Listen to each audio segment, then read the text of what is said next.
시청자 여러분 안녕하십니까? 폴리티코 정치연구소입니다. 저는 신유철입니다.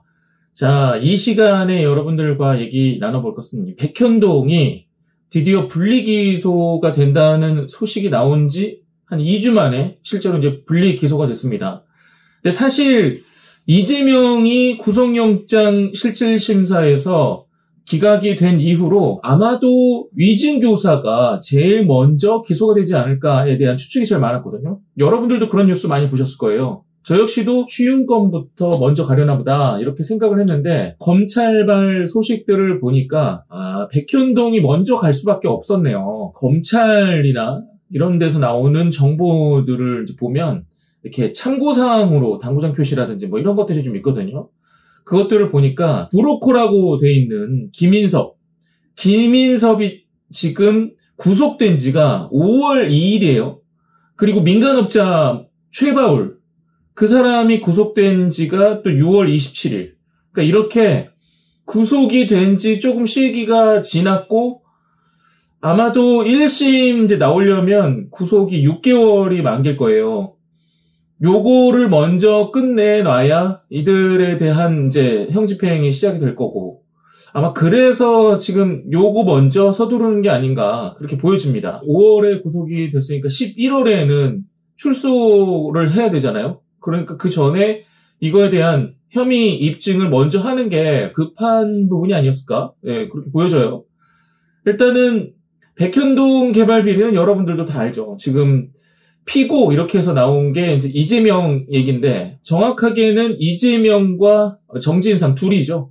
이 피고인들은 공모를 해서 2014년부터 2018년 그 사이에 백현동 개발을 진행할 때 법령상 부여된 업무상 임무에 대해서 배임을 했다. 이게 아주 핵심입니다. 브로커의 청탁을 받고 성남도시개발공사를 사업에서 배제시킴으로 인해서 성남 시민들이 얻어야 할 그 이익을 민간업자에게 몰아줬다가 핵심입니다. 그렇잖아요. 성남시가 자기네들이 잘 먹고 살 수 있도록 해주시오 해서 뽑아놓은 사람이 땀만 먹고 다른 업자들, 특정 기업에다가 돈을 몰아준 겁니다. 당연히 배임이 성립이 되는 거죠. 시민들도 굉장히 좀 섭섭하고 배신감 들게 했다는 게 바로 이 배임이긴 한데 그런 감정이 많이 들 거예요. 야, 이거 성남시 좀 잘 살게 좀 해달라고 뽑아놨더니 돈 죄다 빼가지고 딴 사람들 배불리고 있고 그렇게 해서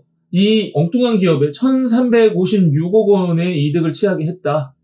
그리고 브로커는 청탁을 해준 대가로 77억 원을 받았다. 이게 이제 공소 사실이거든요. 77억을 매번 말씀드리지만 혼자 먹을 리가 없다. 그거 혼자 먹으면 진짜 제대로 탈납니다. 그리고 이런 여러 가지 사건들을 보면서 공통된 것은 브로커가 절대로 혼자 해먹지는 않는다.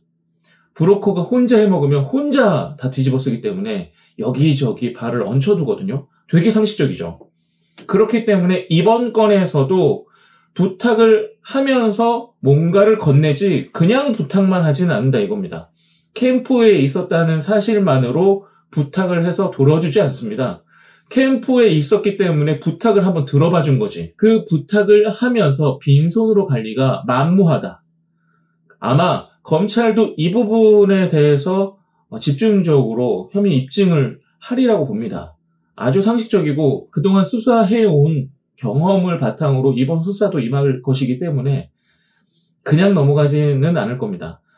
가장 표면적으로 드러나 있는 것은 성남도시개발공사를 사업에서 배제해서 200억 원을 벌 수 있는데 그걸 못 벌었다. 그 200억 원이라는 수치를 어떻게 환산한 거냐? 전체 수익의 10% 정도만 잡은 거다. 이런 식으로 굉장히 계산적이고 표면적으로는 그게 문제인 것처럼 보이지만 실제로 혼자 먹으면 탈난다는 것을 다들 알고 있기 때문에 통상적으로는 혼자 먹질 않는다.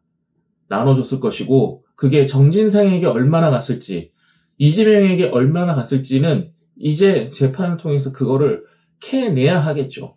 일단은 다툼의 여지가 있다는 등 법정 용어로 여러 가지로 얘기를 했는데 어쨌거나 검찰은 지금 이 사건부터 풀고 위증교사나 그 다음에 대북송금 이런 것들은 추후에 좀 더 보완 수사를 해서 좀 더 혐의 입증을 하겠다는 게 지금 오늘발 검찰 소식입니다. 이게 지금 구속 기한이 지금 거의 다 만료가 지금 돼가고 있는 거군요. 그러니까 이재명이 당대표직을 맡으면서 지금 재판에도 계속 나가야 되잖아요. 그러니까 당대표직을 수행하는 게 굉장히 어려운 상황으로 계속 가고 있는 겁니다. 그래서 반면계에서 자꾸 치고 올라와서 이재명 끌어내리고 자기네가 다음 총선 먹으려고 하는 거죠. 민주당이 이렇게나 지저분하게 내부에서 싸움을 하고 있는데 특히 지지하는 사람들은 참 이런 거 보면서 아유 지저분해. 제가 저런 정당을 지지하고 있었구나. 이런 생각이 들 법도 한데 참 지켜봐야 할 일이군요. 한번 지지하겠다고 마음을 먹으면 그게 계속 가나 봅니다. 아무리 지저분하고 더러운 것들을 보더라도 그냥 눈 감아주는 게 있어요. 보니까. 사법 리스크라고 얘기는 하지만 사실상 거의 검찰 쪽에서 입증을 다 해 나가고 있는 것들 아닙니까?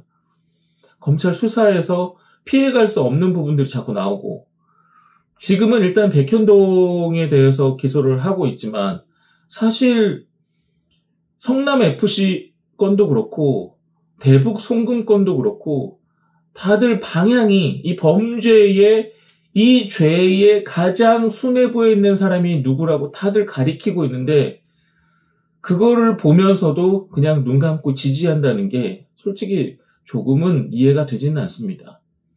그건 뭐 종교 같은 느낌이 들기도 하고요. 자, 어쨌거나 대장동은 이미 시작했고 백현동이 그 다음 타자로 들어갔고 일단 부동산에 관련되어 있는 거기 때문에 액수가 상당히 큽니다. 성남도시개발공사가 수익을 못 내게 한 것도 문제지만 브로커가 혼자 돈을 먹지 않았다.